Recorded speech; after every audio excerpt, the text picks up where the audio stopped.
یہی بات تھی جو شیخ عبد القادر جیلانی رحمۃ اللہ علیہ نے اپنی وصیت میں اپنے بچے سے کہی۔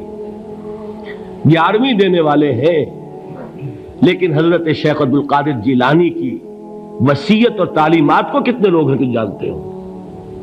یہ جن مقامات تک پہنچے ہیں وہ کس چیز کی بدولت پہنچے؟ انہوں نے جو پیغام دیا وہ کیا تھا؟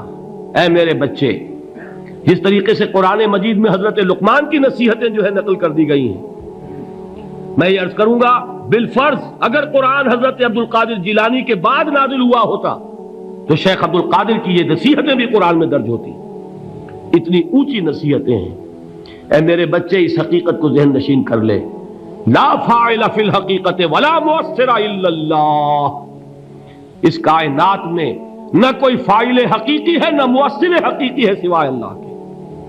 کسی شے میں کوئی تاثیر نہیں اگر اللہ نہ چاہے۔